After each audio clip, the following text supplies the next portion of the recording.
Hola amigos, ¿cómo les va? Estamos en una nueva edición de Crypto Bee Politics y en el programa del día de hoy vamos a estar con un invitado especial. Estamos hablando de Gonzalo Báñez. Él es periodista del prestigioso canal argentino TN y es corresponsal de guerra internacionales y demás. ¿Cómo estás, Gonzalo? ¿Qué decís? Buen día. Hola Ariel, buen día, ¿cómo andás? Un placer, gracias por la invitación. Por favor, el placer es nuestro y bueno, vamos a ir al grano. Vos sabés que nosotros somos un canal de criptomonedas, de economía, de finanzas, pero como siempre decimos, la política está metida y tiene que ver con todos los desenlaces económicos, recién lo veníamos hablando, y voy a ir al hueso con vos porque tuviste, este año hemos tenido el acontecimiento internacional más importante que es la guerra, que sigue la guerra de Ucrania con Rusia, y tuviste vos la fortuna de estar ahí en el lugar. ¿Qué fue estar en Ucrania, cubrir esa guerra? ¿Qué viste? Lo primero que te quiero preguntar, ¿qué es lo primero que cuando llegás a pisás suelo ucraniano, qué es lo que ves de distinto? No, y a ver, son muchas sensaciones juntas que obviamente uno va viviendo a lo largo de los días. Nosotros tuvimos particularmente con todo el equipo que viajamos, con Carolina Moroso, Aldo Berizo, Rodrigo Sánchez, eh, la suerte de alguna manera, pero también la desgracia, ¿no? De estar en Ucrania en el tercer día que había empezado la guerra. Imagínate lo que es un país en guerra por completo. Era realmente escenas de una película de ciencia ficción, una película de catástrofe absoluta. Miles y miles de personas yéndose cuando nosotros estamos entrando, familias enteras, nenes, los padres no se podían ir porque obviamente por la ley marcial que todavía rige en Ucrania, los hombres de entre 18 y 70 años no se pueden ir del país. Y una escena dantesca realmente que se agravaba y después lo analizamos bastante con otros colegas que incluso fueron, se agravaba con la situación del invierno, ¿no? Era el invierno todavía allá en Europa del Claro, Este. nieve. Exacto, entonces no es lo mismo, viste, tener una escena como esa en medio del frío, del gris, de la nieve, de la lluvia, que tenerla con un sol pleno y un cielo celeste. Entonces, muchos elementos que se sumaban, muchos elementos que hacían que fuera realmente una catástrofe. Por un lado, humanitaria y social, que fue como, mientras te voy a ir compartiendo algunas fotos, si te parece, de algunos de los Tenemos momentos que fotos de tuvimos en pantalla. allá. Ujú, Una escena dantesca, ujú. social, como decía, esto que estamos viendo, nenes que se habían ido, eh, madres que recibían del otro lado de la frontera eh, con total, ahí estoy haciendo lío, ahí va. Eh, con total emoción, ¿no? A sus familiares, escuelas destruidas, por ejemplo, lo que vemos ahí es una escuela primaria de una ciudad que está a 100 kilómetros de Kiev, totalmente destruida por uno de los misiles rusos. Entonces, este tipo de imagen y escenas y momentos que se repetían detrás de otro y que hacía que realmente fuera una situación escalofriante e inimaginable, por más que es un sueño de una manera para un periodista, además que hacemos Ujú. internacionales, cubrir un hecho como este, realmente, y hablo a título personal, pero estoy seguro que todos pensamos lo mismo, nos gustaría no cubrirlo más justamente porque hablaría de que no hay más guerras ni conflictos como este. Claro, y ahora yo tengo una pregunta. Ahí vemos en medio de los escombros el desastre, ¿no? La gente desesperada huyendo, los que podían. Y la manera de comprar, por ejemplo, alimentos, ¿cómo se maneja la gente? ¿Tenía dinero en la mano? ¿Cómo se manejaban con eso? O sea, ¿cómo resolves eso en esas circunstancias? Sabés que, bueno, obviamente los sistemas de, había mucha tarjeta de crédito, también hay que decirlo, ¿no? Ucrania no es un país desarrollado al nivel europeo, es un país mucho más rezagado en lo que es el sistema monetario, financiero y la estructura económica en sí de Europa. No Ujú. pertenece al Schengen, no tiene el mismo sistema que el resto de la Unión Europea, básicamente porque no pertenece tampoco, que es justamente una de las cuestiones que terminaron desencadenando la guerra, la OTAN y la adhesión a la Unión Europea. Eh, Sí. entonces tiene su moneda, una moneda que ha ido cayendo también, obviamente, ante esta semejante crisis política, social y económica. En el Ujú. día a día, algunos lugares se manejaban con tarjeta de crédito, pero la mayoría también se necesitaba efectivo. Se necesitaba efectivo, había algunas casas de cambio abiertas, por lo que uno iba con dólares y te daban la moneda local y después se podía comercializar con la moneda local. Pero mayoritariamente también incluso esto como una anécdota, uno de los primeros días tuvimos de emergencia que salir de Ucrania por distintas situaciones, y era impresionante Sí. cómo nosotros teníamos que pagar en efectivo con dólares, porque tampoco teníamos cambio en billetes ucranianos, y cómo los Ujú. dólares abrían paso al andar. Nosotros decíamos, mostrás un billete de dólar, e inmediatamente tenías algún auto que te llevara a la frontera o algún auto que te llevara a un lugar. Entonces, el tipo de cambio en este contexto de crisis hacía que el dólar fuese mucho más fuerte, o por lo menos se fortificara mucho más en comparación a la moneda, a la propia moneda local. Sí, y te iba a preguntar, el presidente ucraniano, Zelensky, no vamos a hablar de Putin, Zelensky, ¿héroe o villano? ¿Cómo se veía ahí? Y indefectiblemente su figura creció muchísimo como un héroe, ¿no? Como la representación de la resistencia y la representación de todo el pueblo ucraniano que está justamente resistiendo a la invasión rusa.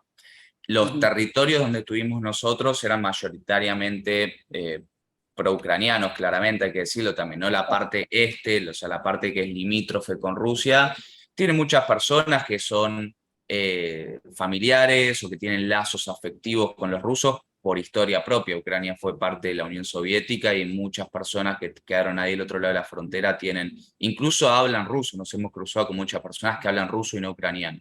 Pero Zelensky, la figura de Zelensky en sí, se transformó en un héroe nacional, en un líder, en un hombre que puede conglomerar a todas las fuerzas de seguridad, a todas las fuerzas sociales, y una persona a la que le tienen un respeto total y absoluto por parte del pueblo ucraniano.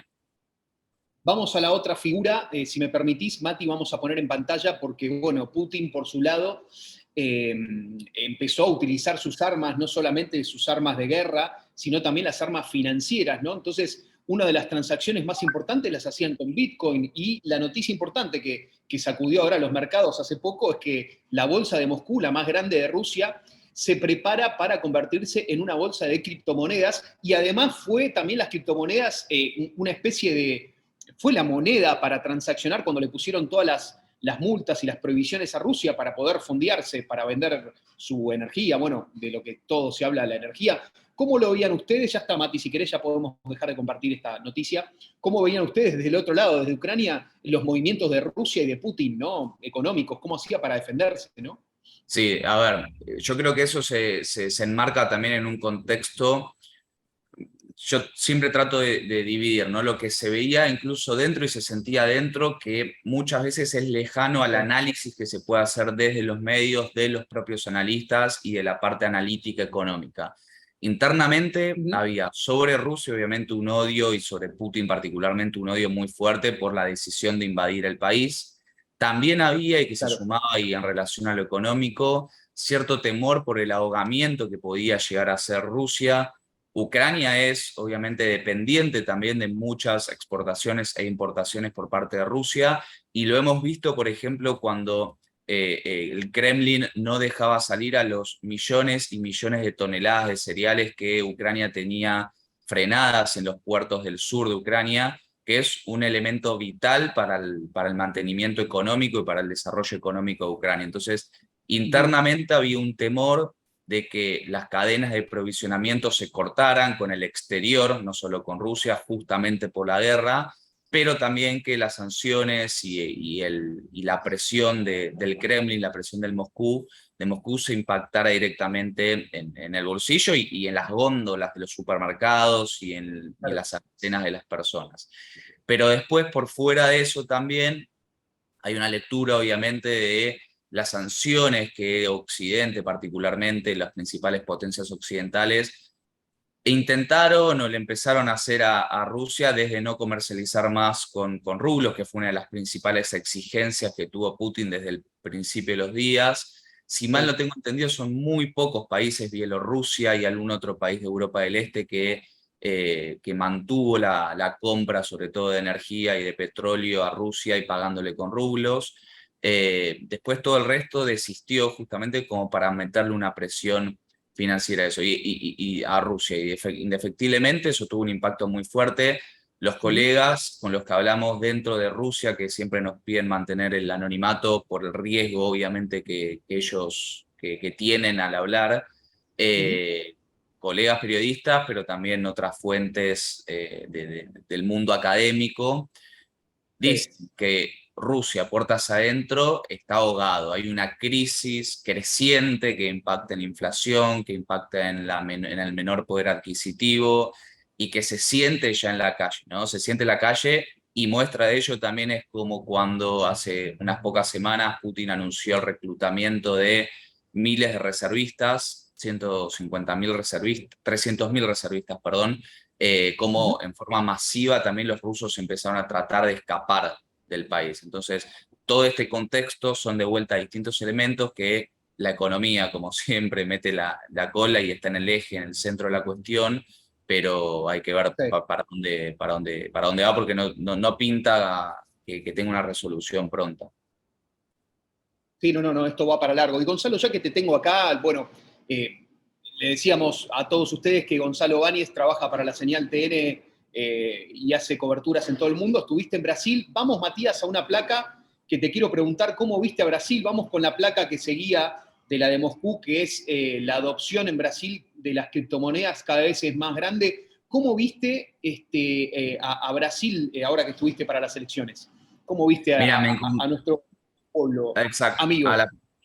a la primera vuelta me encontré con un Brasil muy venido a menos, por hablarlo lisa y llanamente. Nosotros estuvimos en San Pablo, por un lado, mucha pobreza, mucha gente en la calle.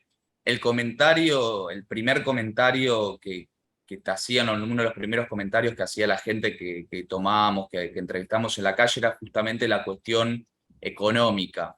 Brasil tiene hoy una de la inflación más alta en los últimos 30 años, que está acompañado Sí. de un nulo crecimiento de los salarios, o sea, una caída muy fuerte del poder adquisitivo. Hubo recién ahora un leve remarcamiento de los sueldos. Y Ujú. obviamente eso impacta, y nos decían, y a nosotros argentinos nos parecía, normalizamos obviamente la Argentina, que los precios se remarquen Claro. constantemente, pero en los propios restaurantes o comercios nos decía, mira, no sé, esta cerveza hace un mes hoy sale 10 reales, hace un mes salía 7 y 3 meses atrás salía 5 reales, es una locura. Entonces Wow. veíamos cómo la situación que nosotros vivimos a diario en la Argentina también se está replicando en Brasil. Hay que decirlo que Brasil tiene 3 meses de deflación, pero que son producto también de una decisión política de Bolsonaro, ¿no? Bolsonaro logró bajar la inflación porque recortó impuestos provinciales a la energía. La energía era quien estaba empujando la inflación de forma muy Ujú. ascendente. Sacó esos impuestos provinciales, se abarató la energía, pero ahora también los críticos de esta decisión dicen, bueno, esos impuestos que financian la educación y la salud. Bueno, ¿y cómo se va a financiar ahora la educación y la salud? Signo de pregunta. Es una medida que está abierta hasta fin de año, hasta diciembre, hay que ver cómo sigue después. Pero bueno, en Sí. este contexto, la gente sentía la inflación, se veía también en la cantidad de personas que duermen en la calle, en la cantidad de pobreza que hay palpable en el centro incluso de San Pablo, y según nos decían, en distintas partes de Brasil. Y había, y ahora estaba recordando, algunos comercios, muy pocos, que tenían carteles ofreciendo comercializar justamente con criptomonedas. Tenían, por ejemplo, como si fuesen las marcas de las tarjetas de crédito, y después tenían Bitcoin o Ethereum. Eran las dos que más aparecían en los carteles que ofrecían comercializar con cripto.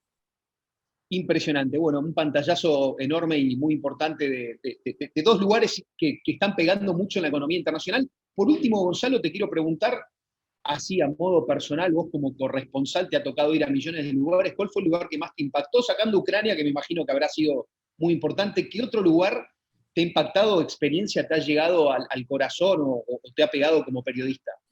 Y Que te mira, ha tocado. no fue Ucrania particularmente, pero sí de forma indirecta. Después de estar en Ucrania 3 semanas, me tocó volver a viajar a Polonia. Hicimos otro tipo de viaje distinto que era para acompañar a los refugiados en su camino completo, ¿no?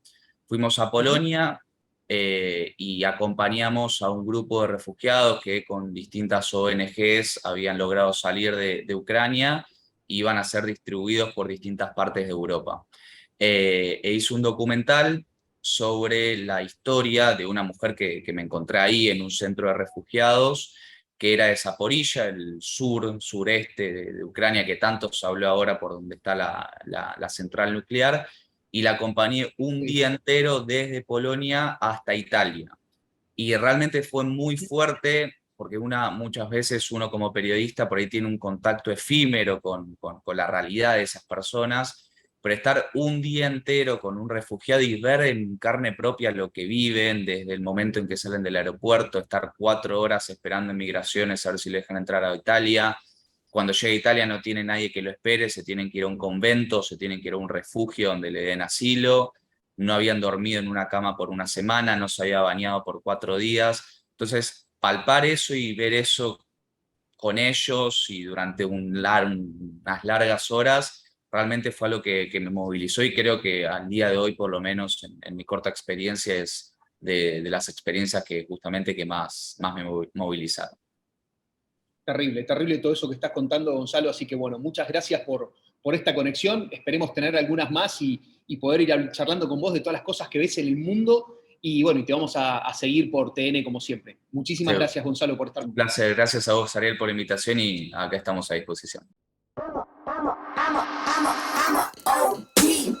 Know that they ride or die. I keep boys by my side. Know that they